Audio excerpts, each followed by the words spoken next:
नमस्कार। सोचिए, मृत्यु के बाद क्या होता है। आज हम गरुड़ पुराण में छुपे एक ऐसे ही गहरे राज की बात करेंगे, एक ऐसी यात्रा जो हर किसी को करनी है, पर जिसके बारे में हम बात करने से भी डरते हैं। अब जरा सोचिए, एक ऐसी नदी के बारे में जिसे हर आत्मा को मौत के बाद पार करना ही पड़ता है। पर ये कोई मामूली नदी नहीं है, ये तो यमलोक के रास्ते में खड़ी एक बहुत बड़ी, एक भयानक रुकावट है। पता है ये नदी किस चीज से बनी है? गरुड़ पुराण बताता है कि इसमें पानी नहीं बल्कि खून, मांस और मवाद बहता है। मतलब इसकी कल्पना करना भी कितना मुश्किल है ना? और इतना ही नहीं, ये नदी खौल रही है, उबल रही है, और इससे इतनी भयानक बदबू आती है कि आत्मा का दम घुटने लगता है। और इससे बचकर निकल पाना लगभग नामुमकिन। और इस खौलते हुए दलदल में कौन रहता है? भूखे मगरमच्छ और मांस नोच कर खाने वाले गिद्ध। सोचिए, वो आत्मा की तकलीफ को कितना ज्यादा बढ़ा देते होंगे। तो सवाल ये उठता है कि आखिर आत्मा को इतनी दर्दनाक, इतनी मुश्किल यात्रा करनी ही क्यों पड़ती है? चलिए इस राज को थोड़ा और समझते हैं। इस डरावनी नदी का नाम है वैतरणी। गरुड़ पुराण में साफ साफ लिखा है कि ये मौत के बाद का सबसे कठिन पड़ाव है। इसे पार किए बिना कोई भी आत्मा यमलोक यानी मौत के देवता यमराज के लोक तक पहुंच ही नहीं सकती। और सुनिए, ये नदी पर उस लंबे सफर का बस एक छोटा सा हिस्सा है। यमलोक का पूरा रास्ता 86,000 योजन लंबा है, 86,000 योजन्स। और इस पूरे रास्ते पर आत्मा को लगातार भूख और प्यास की भयानक पीड़ा सहनी पड़ती है।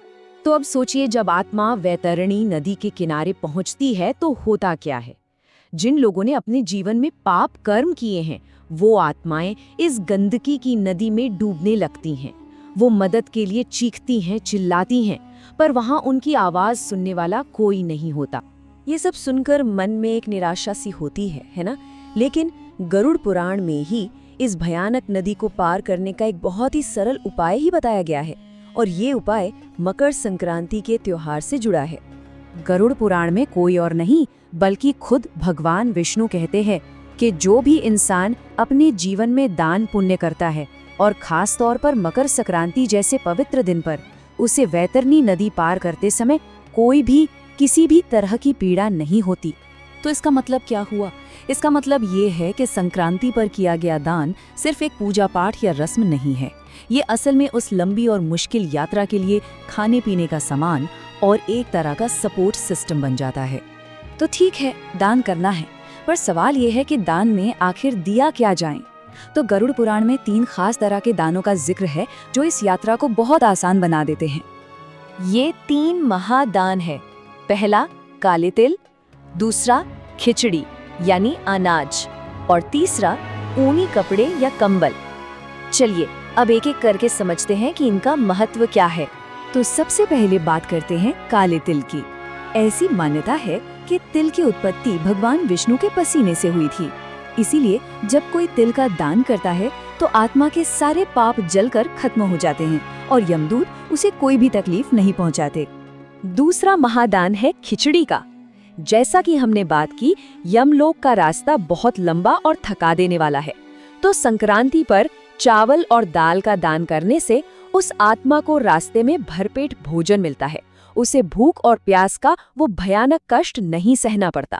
और फिर आता है तीसरा महादान, ऊनी कपड़े या कंबल। कहते हैं कि यमलोक के रास्ते में कहीं तो ऐसी ठंड है जो हड्डियां गला दे, और कहीं ऐसी गर्मी जो शरीर को जला दे। तो इस दिन गर्म कपड़े दान करने से आत्मा को इन दोनों ही तरह के मुश्किल मौसम से सुरक्षा मिलती है। ये हमें दिखाता है कि कैसे एक छोटा सा दान, जिसकी हमारे जीवन में शायद उतनी कीमत ना हो, वो मौत के बाद की यात्रा में अनंत पुण्य का कारण बन सकता है ना? कमाल की बात। तो देखिए फर्क कितना साफ है।